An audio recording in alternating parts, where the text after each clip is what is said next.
शराब पीने की तो परसेंटेज मुसलमानों में बहुत लंबी है, जबकि इनके धर्म में क्या है कि तुम अगर मर रहे हो, शराब तुम्हें बचा सकती है, तब भी तुम नहीं पी सकते, मर जाओ, शराब नहीं पीना।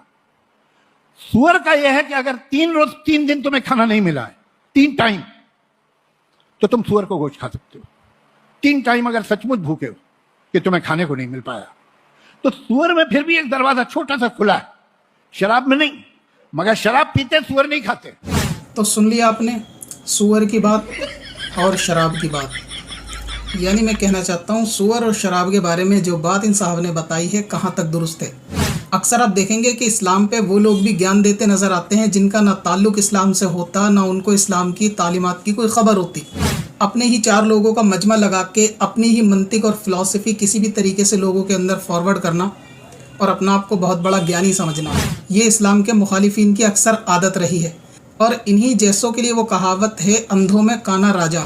इस्लाम में कोई भी ऐसा उसूल नहीं है कि अगर आपको 3 दिन तक खाना ना मिले तो आप सूअर खा लो। इतनी आसानी से सूअर खाने की इजाज़त नहीं है।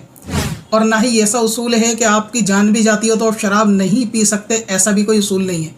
दोनों बातों को तोड़ मोड़ कर पेश किया गया है। जबकि शरीयत में एक सूरत इस्तिराब की हालत होती है कि ऐसी हालत कि जिसमें बंदा मजबूर हो या मजबूर कर दिया जाए कि वो ऐसा फेल करे कि जिससे उसकी जान का ख़तरा टल जाए, तो उसको वो करने की इजाज़त होती है। जिसमें 2 मिसालें, भूख की वजह से जान का ख़तरा हो और पास में कोई हलाल चीज़ ना हो, तो वो उतना नाजायज़ और हराम चीज़ खा सकता है कि जिससे उसकी जान बचाई जा सके। और इस दायरे और ज़ुमरे के अंदर शराब भी शामिल है। अगर प्यास की हलाकत से जान जाती हो और सिवा शराब के कोई और चीज़ पास ना हो, तो उतनी पी जा सकती है कि जिसमें जान बचाई जा सके। लिहाजा इन साहब का कहना कि शराब पी ही नहीं जा सकती, ये बिल्कुल गलत है। और ये कहना कि 3 दिन तक खाना ना मिले तो सूअर खाने की इजाज़त है, ये भी बिल्कुल गलत है। और जो लोग नहीं जानते, मैं उनको बता दूं कि इन साहब के परदादा जो हुआ करते थे वो फजल हक खैराबादी रहमतुल्लाह ताला अलैह। यानी इससे मालूम चलता है कि अहले इल्म के ख़ानदान में होने के बावजूद भी हर शख्स हिदायत पा जाए, ये ज़रूरी नहीं। और ये उन लोगों के लिए भी नसीहत है कि हर साहिब इल्म हिदायत पे हो, ये भी ज़रूरी नहीं। और उन लोगों के लिए भी है जो ये कहते हैं जिन लोगों के पास कुरान हदीस का इल्म है उनकी सारी बातें सही होती हैं, ये भी ज़रूरी नहीं होता।